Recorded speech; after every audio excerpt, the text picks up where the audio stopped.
Steady, Faye. None of us come out of this alive without our cipher. Stay safe out there. Anthem takes place on an unnamed planet in the fortified nation of Bastion. Its lush forests, towering waterfalls, and mountainous landscape contain ancient relics scattered throughout. These relics were once used to control the Anthem of Creation, a metaphysical power that was harnessed to create the world by an ancient group of demigods named the Shapers. These Shaper relics were later used by humans to create the technology in the armored exosuits known as Javelins.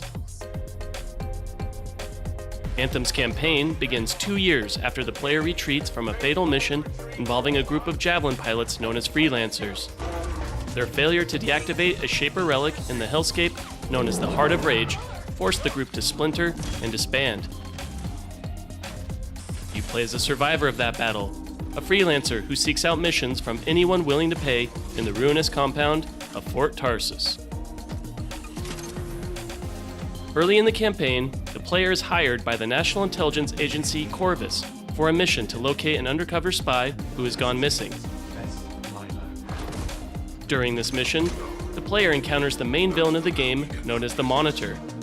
He is the leader of the Dominion, a faction of humans from the north who are hell-bent on controlling the Anthem of Creation. They are the group responsible for creating the Heart of Rage when they unsuccessfully used a relic to control the Anthem. This is where the player begins their journey to stop the Monitor from accessing the relic needed to merge with the Anthem and save Bastion from its impending destruction. Bioware's use of the good versus evil trope is overplayed and lacks any depth or substantial weight. While it has its moments of intrigue, the story fails to engage the player on any meaningful level. We are thrown into a set of convoluted ideas and storylines that fail to converge or make sense. Looter shooters are known for weak narratives. Their primary focus is on the combat system, replayability, and loot table. Bioware has a proud history of weaving long and complicated stories into their games, so we expected more cohesiveness. Players' actions have no lasting impact, and the character development is completely one-dimensional and forgettable. Anthem suffers from an identity crisis and struggles between its RPG roots and its more action-oriented gameplay, failing to excel at either. The most appealing and unique feature in Anthem is the ability to fly. At any moment, the player can choose to engage their afterburners and launch into the sky at blistering speeds. This is exciting and makes for an interesting dynamic in fast travel and combat scenarios. The main issue with the flying mechanic is the overheating system for the Javelins. Overheating will send the player crashing to the surface for a few seconds until the engines cool down. This timer can be mitigated by flying through or near bodies of water, which aren't always available. This is a major drawback to one of the most enjoyable features in the game. It makes us wonder why Bioware didn't extend the timer or completely remove it altogether. Anthem's third-person shooting mechanics are solid and allow for a fluid style of combat and maneuvering. There are a total of 4 Javelins at your disposal, each with their own control style and combat role. Every Javelin has unique handling and a robust loadout. This allows the player to adapt to any given mission or stronghold without having to create multiple characters. In the beginning, you may select one of the 4 available Javelins. You can unlock the other 3 at later levels. Your first choice will have a profound impact on your level enjoyment in the early stages of the campaign. This cannot be undone, so you may find yourself stuck with a Javelin which you dislike early on. Do some research into each of the 4 types before selecting. We recommend the Ranger as a safe option for all new players, as it's the most balanced and accessible of the 4 Javelins. Enemy targets are relatively easy to engage in smaller groups and in open environments where you can utilize your afterburners. However, you will often find yourself outnumbered and dealing with larger waves of enemies. This can lead to chaotic scenes on the screen where you can lose track of your Javelin and face an unexpected death if you are not careful. There are 9 weapon classes in total, covering standard weapon categories ranging from pistols to autocannons. The loot table rarity ranges from common gray through legendary orange, but falls short in weapon variation and design. The quality of the missions you will undertake during your climb to the level cap is taxing. Most missions will send you to a location where you must collect a number of items or activate a number of structures before you fight a massive wave of enemies. You will then be redirected to a different part of the zone where you are tasked with collecting items or activating structures before defeating another wave of enemy attacks. Bioware picked a mission formula and rarely ever deviates from it, which compounds the already repetitive nature of the mission design. There is a noticeable lack of interesting or challenging missions, which makes Anthem's campaign one of the worst in recent memory. Anthem can be an incredibly beautiful game at first. The towering cliffs and waterfalls create a pleasant contrast to the rocky and forested landscape below. That all changes once you begin to explore each of the 10 zones that make up the Kingdom of Bastion. As you enter into each area, you'll begin to see the same NPCs and wildlife that inhabited the last zone. Building models and enemy hideouts are the same design at each location.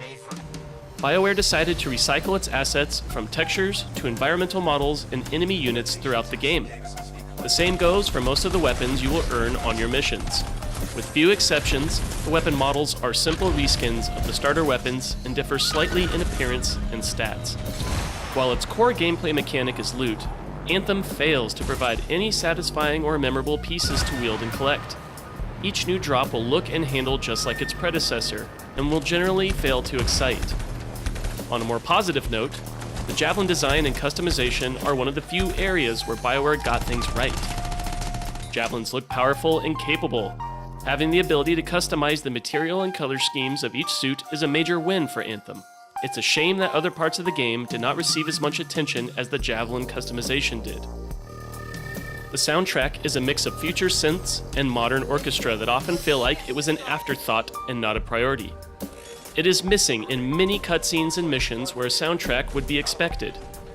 A number of boss fights lack musical intensity, and the emotional story reveals occur over the background noise of Fort Tarsus. In contrast, the javelin sound effects are fantastic and complement the attention to detail that each suit received.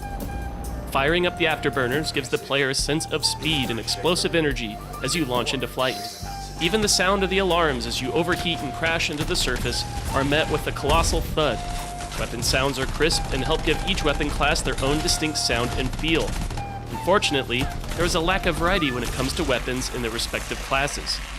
Each class of weapon will generally sound the same regardless of quality or level, which makes the experience of finding an upgrade almost unnoticeable. It is clear from the first few hours of playing Anthem that it was not ready for an official release. It plays like an early access beta and is missing many advertised features that players were expecting. The most notable of the missing is the Cataclysm. Spontaneous eruption of Anthem's energy were supposed to occur within the game world, granting players access to extra crafting materials, experience points, and even loot. Bioware promised an update with the Cataclysm even by the end of April 2019. At the time of this review, Bioware has failed to release the Cataclysm. Anthem also suffers from long load times on solid-state drives and fluctuating frames per second. Massive online connectivity issues create a headache for even the most die-hard fan to enjoy. Enemies will appear out of nowhere only to quickly vanish. Player models will often clip into the ground or environment. This allows the NPCs to freely attack the player while resisting damage themselves. Rubber banding due to server lag will send players crashing into the sides of mountains or disconnect them mid-flight. Free play and strongholds, which are the primary focus of the endgame, suffer from the same latency issues that plague Anthem's campaign. This can lead to the players losing much of their progress due to ineffective netcode and poor server conditions. We often lost the ability to access any game menus or options using the escape key in free play. This left us stranded in-game and having to Alt F4 to the desktop to exit and restart. Grouping is an even bigger issue due to the mass exodus of players who grew tired of the quality that Bioware was producing. Patches often introduce more bugs and break previously working mechanics. The PC gaming community's trust in this once respectful company has all but vanished in the months since release. Bioware's inability to listen to the player base and implement even the slightest increase to loot drops or address day one bugs haven't gone unnoticed. Anthem's beautiful visuals and novel flight mechanics are not enough for us to recommend it at this time. It consistently fails in every metric to bring the player any sense of accomplishment or gratification. Anthem's potential to recover from its rough launch is hampered from Bioware's inability to listen to its community or to make good on promises made. Spending 7 years in development and having almost no depth or content is a dramatic contrast to its previous releases. This is the same developer that brought us the classic series Mass Effect and Dragon Age. We have to wonder if it is time for Bioware to take a step back and reevaluate its corporate philosophies and business practices. Anthem is like a wise old man with loose bowels. It might appear that he is deep in thought, but in reality, he is merely crapping his pants.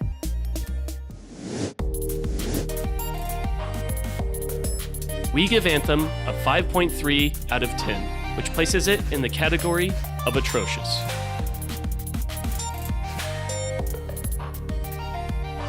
Thanks for watching. If you enjoyed this video, please like and subscribe to stay updated on the latest PC gaming news and reviews.